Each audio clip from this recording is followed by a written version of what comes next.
faire un petit rappel au niveau donc, de ce qu'on avait dit sur l'atome, c'est que donc, dans son écriture, dans sa symbolique, on va donc avoir 3 lettres importantes. Donc on a le nombre X qui va symboliser son symbole, on va avoir le nombre A qui représente le nombre de nucléons, c'est-à-dire tout ce qu'il va y avoir dans le noyau, et le nombre Z qui va représenter le nombre de protons. Et accessoirement, si on a le nombre de protons, on a le nombre d'électrons, puisqu'il y a autant d'électrons qu'il y aura donc de protons dans le noyau, pardon, dans l'atome, uniquement pour l'atome. Donc nous, ce qui nous intéresse effectivement, c'est ce nombre d'électrons, puisqu'on va parler donc de cortège électronique et donc de classification périodique, avec aussi la représentation donc de l'atome, avec donc protons, électrons par la suite.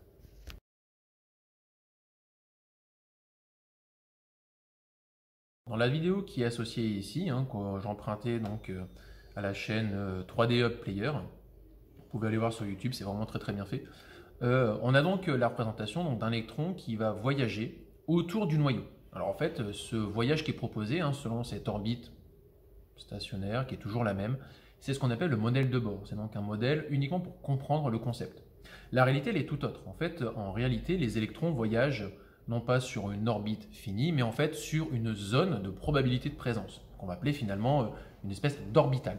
Et en fait, cette orbitale, c'est une zone en 3 dimensions dans laquelle on va avoir la plus de chances de trouver l'électron, ou les électrons, puisqu'on va voir qu'il y a certaines zones qui peuvent en comporter plusieurs. Et en fonction de où on va se trouver par rapport au noyau, on va avoir différentes formes. Alors la première forme, la forme qu'on appelle la 1S, c'est une forme qui va être une sphère autour du noyau. Et donc on a plus de chances de trouver cet électron qui bouge dans tous les sens à l'intérieur. On peut avoir aussi après un deuxième électron qui va donc voyager à l'intérieur et les électrons ne vont pas se percuter. Et puis par contre, si je dois rajouter d'autres électrons, il faut donc davantage de place. Donc cette place qui me manque, eh bien, en fait on va agrandir la zone de voyage et en fait on va prendre une zone qu'on appelle la 2S. Et lorsque la 2S devient trop petite, eh bien, en fait on a des zones qui vont se prendre en 3 dimensions, dans les 3 directions, qu'on appelle les 2P. C'est pour ça qu'on va avoir des orbitales en jaune qui sont extrêmement bien faites sur la coupe 3D, qui montrent vraiment ces zones de probabilité de voyage pour les électrons. Et puis lorsque les 2P sont devenues insuffisantes parce qu'il y avait trop d'électrons, on va passer donc ce qu'on appelle avec la 3S, puis après quand j'aurai fait la 3S qui est une sphère, je passe encore à la 3P qui sera encore ces espèces d'arrondis, la D8 en 3 dimensions, et puis lorsque les 3P deviendront trop petites, on va en prendre donc après les 3D qui elles vont avoir des formes vraiment très particulières dans la représentation, puisqu'on va donc aller dans les 3 directions et aussi dans les directions qui sont, on va dire, en diagonale. Bref, ces orbitales, 1S, 2S, 2P, 3S, 3P, on va déjà se limiter à cela, ce sont les zones de voyage des électrons dans lesquelles on va donc essayer de les placer et donc de voir dans la mesure où on peut les trouver. Pour essayer de reprendre de manière un peu plus maintenant posée, un petit peu comme un cours qu'on pourrait donner en classe ou qu'on pourrait avoir ici en PDF, on a donc le nombre 1, 2, 3 qui va symboliser en fait lui le nombre de couches à laquelle on participe. Les S et les P, ça symbolise finalement le type de structure qu'on va visualiser. Alors au total, il y a ce qu'on appelle les couches S, P, D, F. Je vous ai donné la représentation pour information. Mais nous, ce qu'on va déjà aborder, ce sont ce qu'on appelle les couches S et P, avec donc le nombre 1, 2 et 3 maximum. Le nombre qui est en haut à droite, lui, il va indiquer c'est le nombre d'électrons, et on va essayer donc de justifier et d'expliquer comment on le trouve et comment on l'utilise.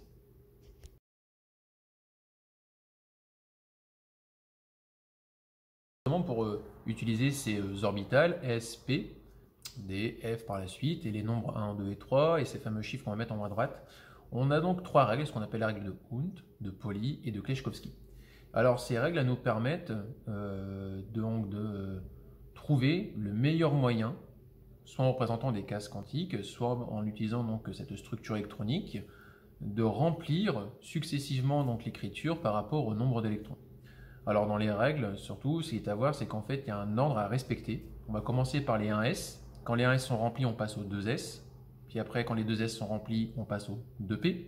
Et quand les 2P sont remplis, c'est-à-dire que lorsqu'on a mis les 6 électrons à l'intérieur, eh bien on va passer à la 3S. Une fois qu'on a passé la 3S, on va passer à la 3P.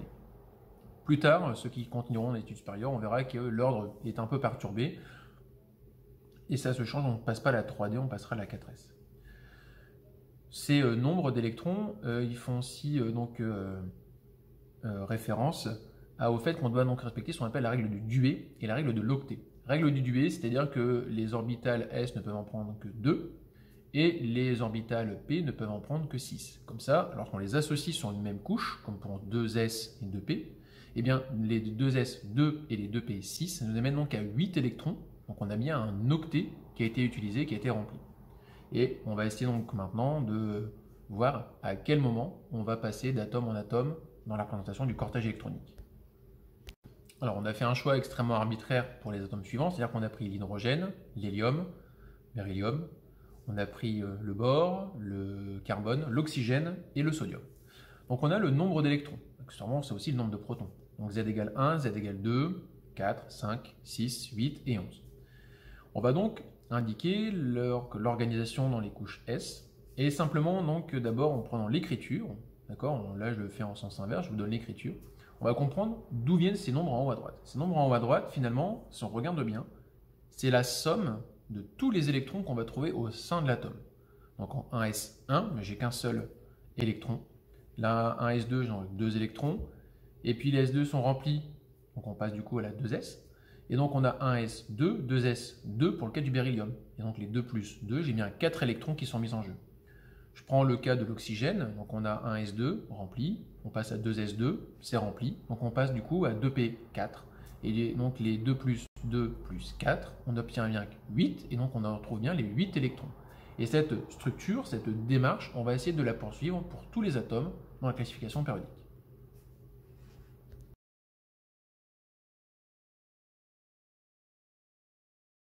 Alors, ce qui est intéressant justement, lorsqu'on va prendre les 3 premières lignes de la classification périodique, et après ça change un petit peu, c'est beaucoup plus compliqué, on va déjà prendre ces 3-là, on va retrouver en fait une certaine propriété qui a été travaillée du coup par Dimitri Mendeleïev, par d'autres par la suite, où dans la structure électronique, on s'aperçoit qu'on va donc créer des familles. On va donc avoir la famille des alcalins, la famille des alcalinotéreux, on a la famille des halogènes et la famille des gaz rares ou gaz nobles. Ces éléments, ils ont la particularité de toujours proposer le même type de réactivité, mais aussi de proposer surtout le même type de cortège électronique. La première colonne, des alcalins, ce sont des éléments qui vont être en S1. Donc 1S1, 2S2, 2S1, 2S2, 2P6, 3S1. En fait, on est du coup à chaque fois, on occupe l'orbital S, cette sphère, d'accord, pour un électron. Les alcalinotéreux, la colonne d'à côté, eh bien, comme on a dû augmenter d'un proton, on a donc augmenté d'un électron, c'est ceux qui sont donc en S2. Et on va donc appliquer toute cette démarche colonne par colonne. Alors une fois que les deux S sont remplis, on passe au 2P, et du coup, dans la classification périodique, il y a une zone, d'accord, le tableau, il y a un vide, d'accord, on verra un petit peu plus tard pourquoi. Et donc, on passe donc à ce qu'on appelle les orbitales P. Donc on a donc, pour la deuxième ligne, on a rempli les 2S2, du est rempli, donc on va donc faire de l'octet. Donc on passe à 2S2, 2P1. Puis après je fais 2P2, 2P3, 2P4, 2P5, jusqu'à ce que j'arrive à 2P6. Comme ça, les 2S2 et 2P6, je suis bien à l'octet, 8. On a donc rempli. Et on va donc devoir passer à la ligne suivante et recommencer par les S1. Donc avec la troisième ligne, 3S1. Et toute cette démarche, ça va nous permettre aussi de travailler sur la représentation de Lewis. La représentation de Lewis qui va donc utiliser des points. Alors à savoir qu'on n'en met que 4 maximum pour les 4 points cardinaux. Donc l'hydrogène étant le premier, on en met 1. Carbone par exemple, il est en 2s2, 2p2, donc on peut en mettre 4. 1, 2, 3, 4. Et puis l'azote par contre, il y a 2s2, 2p3, alors du coup j'ai déjà mis 4 points, et du coup il y a le cinquième, et le cinquième deviendra un trait, qu'on appelle un doublé non liant. Comme pour l'hélium, du coup donc il a un doublé non liant, particularité, car il ne fait pas de liaison, c'est un gaz rare, ne font pas de liaison dans cette colonne-là. Et tout ça, eh bien, on va essayer de le clarifier dans la partie suivante. Pour justement le clarifier, quand on écrit la structure électronique, prenons le cas de l'aluminium, donc on est en 1s2, 2s2, 2p6, 3s2, 3p1. On a ce qu'on appelle les électrons de cœur. Les électrons de cœur, ce sont ceux qui sont déjà remplis, qui ont donc joué le duet et l'octet. 1s2, 2s2, 2p6. C'est plein, c'est rempli. Donc ça, c'est le cœur. On a ce qu'on appelle les électrons de valence, c'est-à-dire les couches qui sont en cours de remplissage. Il y a là donc la 3s2, 3p1. Même si la S2 est remplie, on considère que cette ligne-là, portant le même nom, elle est en cours de remplissage, elle n'est pas finie. Même si j'ai un duet, je n'ai pas fini, je ne suis pas arrivé à la fin de l'octet. Et donc ce sont ces électrons qu'on va trouver dans la couche donc, de valence, qu'on va représenter dans la représentation de Lewis. Un point pour un électron, Et lorsque on a donc deux électrons qui sont appariés, on a donc un doublé non liant, on fait un trait. Cas donc de l'hélium, 1s2, j'ai donc 2 points à mettre. Une particularité, c'est qu'il se trouve à la dernière colonne, il ne fait pas de réaction, donc ces 2 points s'apparient, ça fait un doublé non liant. Cas du magnésium, 1s2, 2s2, 2p, 6, 3s2. Donc il y a 2 électrons pour le s2, on a Mg, 2 points. Et ces 2 points, ça permettra de retrouver que plus tard, le magnésium fait 2 liaisons covalentes.